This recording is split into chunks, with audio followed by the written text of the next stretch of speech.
Today we'll be racing all of the fastest vehicles in ERLC in order to try and determine which is the best. Subscribe if you do enjoy, and let's get into this. So we're going to split this video up into two parts. First will be a drag race on the highway, second will be a street race around Springfield. Now, unfortunately, the Bugatti is the only one of these vehicles that doesn't have an interior. Quite sad. Hopefully we will see an interior come to this soon, but a lovely metallic paint cone on that. We've got the Corvette over here. Looks absolutely incredible in this color and is a convertible. Very, very nice. We've got the Rimac over there as well, and this is the track version, and this is the regular version over here. So when we look at all the vehicles in game, obviously we have the new Rimac being the most expensive car. So the Bugatti costs 1.5 million. I own that in game, but the new Rimac costs 1.65 million. Now we also do have some interesting prices below this. The Falcon Heritage track costing 1.25 million. This is only topping out at 157 miles an hour, whereas the regular Falcon Heritage, which is under half the price, tops out an extra 10 miles an hour faster. That's pretty surely that's a bug, right? Surely that cannot be right. I suppose it is a track version, so going to need to be able to handle around the corners a lot faster. So maybe speed isn't the priority, it's actually the handling. So I suppose that could explain the near double price jump. But interesting as well, although the McLaren is now the fourth most expensive car in game, it isn't even in the top 5 fastest. First race we're going to do are the 4 fastest commercially available vehicles, which is the Rimac, Bugatti, Ford GT, and Corvette. Here we go, 5, 4, 3, 2, 1, and off we go here. Jeez, the electric pickup on the Rimac is actually insane, but we're already dropping the Corvette there right on the inside.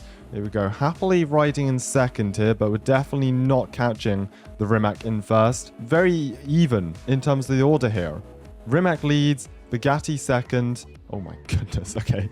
Yeah, so it was the Rimac, Bugatti, Falcon Heritage, and then the Corvette RZR. So very even, and I think it's pretty safe to say that the Bugatti and Rimac were the fastest of the two. So move these two cars on and race these up against the Lamborghini and the Ferrari. Quick intermission, we are hiring for our recording team, so if you're interested, join our Discord server, which is linked in the description below, and apply today. So I've lined them up roughly in order of speed, with the Ferrari on the outside and the Lamborghini on the inside. And there's roughly a 40 mile an hour gap between them, which is kind of crazy. Either way, I definitely think it'll be interesting to see the Rimac versus Ferrari, because one's going to be quicker accelerating, but I think the Ferrari does have the upper hand in a top speed run. And we're off. Goodness me, look at the Rimac there leading at first. We're in the Ferrari. We are being absolutely dropped here. I'm surprised as well the Ferrari as well. Take a look at that. The Bugatti and Rimac are absolutely dropping us. The Ferrari is catching up though. Here we go, top speed of the Ferrari coming in clutch, an extra 10 miles an hour helping out. It's going to be close with desync, but let's see. Yeah, I think Ferrari's just got a... There was about 0.5 seconds between the two there. So with the drag races finished, I think it's pretty fair to say the Rimac has the upper hand on acceleration. The Ferrari just has it on the top end speed. I'm now going to do a hot lap with each of these vehicles around a track we set up in the county. A good test of maneuverability. Just because it's fastest in a straight line doesn't mean it's the fastest around a track. So 10-second priority timer or peace timer in the bottom left. 5 seconds into a go. So we've got the Bugatti. We can start off with this. I think it's a good baseline. And off we go. Right.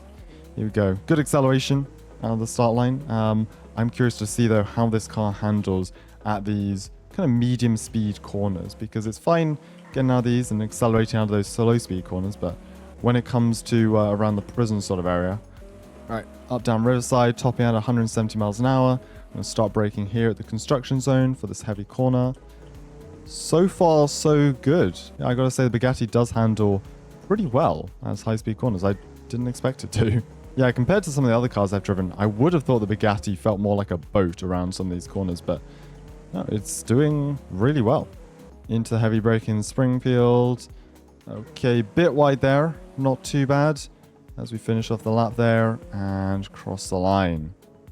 So for that lap with the Bugatti, we've got a 106.08.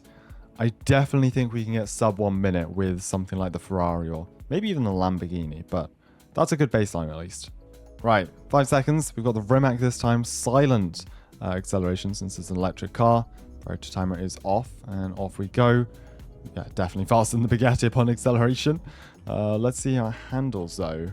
It is kind of strange not being able to hear anything. Like, I can hear the tires. That's louder than the actual car, but yeah. Anyways, back onto Riverside we go. We'll top out 180 miles an hour with this car. Still accelerating, barely actually able to top out on Riverside as we go around the corner here.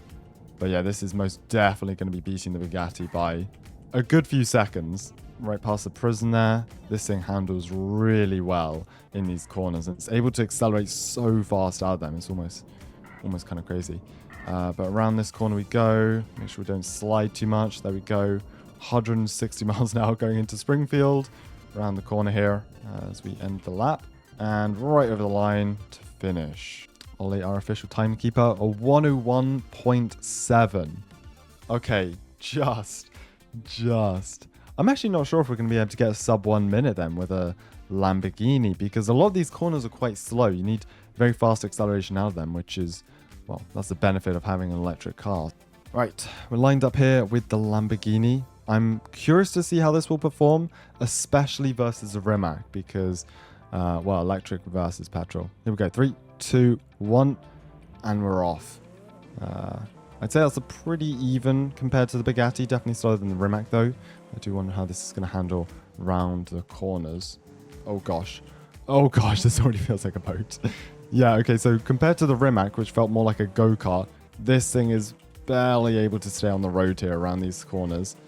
So, obviously, it's going to top out a lot sooner as well. I think before the construction site, possibly. Yeah, 157 there. Early braking for this corner, because this car is a literal boat. We bounce around the corners there. We're going to have to brake so much through this corner. Look at that. Sliding as we go off the road. And into the last corner. I do not have high hopes for this lap time, to be honest. Though it may be one of the fastest accelerating vehicles in the game.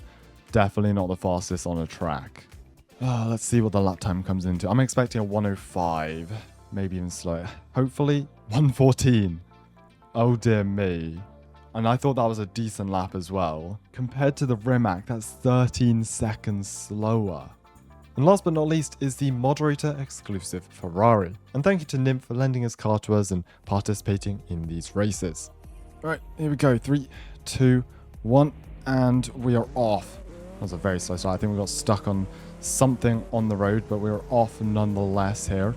Alright, here we go around the corners. Oh gosh, could have drifted there maybe a bit to help get around, but it's okay. We proceed on and just look at this. We won't even get to top speed, I believe, on Riverside there, topping out 190 before we have to turn in for this corner here.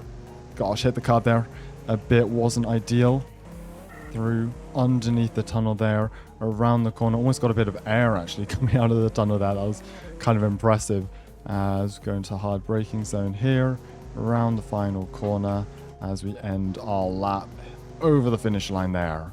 What a lap that was, and what a car this is. Right, but looking at our time though, it's a 110.76. I definitely think with the perfect lap I could get maybe a 108, 107 maybe, but that's still slower than the Bugatti. Right, so with that all, I think it is pretty safe to say that the Rimac is probably the most versatile vehicle, at least on the road. Though it is just slightly beaten by the Ferrari at top speed, the acceleration and handling on this thing is actually incredible. I definitely think it deserves that price point of $1.65 million, making it more expensive than the Bugatti. I'd say the only downside for people is the fact that it is electric, so there is no engine sound like you get on the Bugatti or the Ferrari, which do sound just so good. Our track was definitely on the shorter side and included many slow speed corners, so maybe if we did a longer track around the highway, then something like the Ferrari would actually be able to keep up. I'm curious though, if the Ferrari was on sale, which would you purchase? The Rimac or that? Anyways, thanks so much for watching. Thank you to everyone for helping out with this video. Take care, and I'll see you in the next one.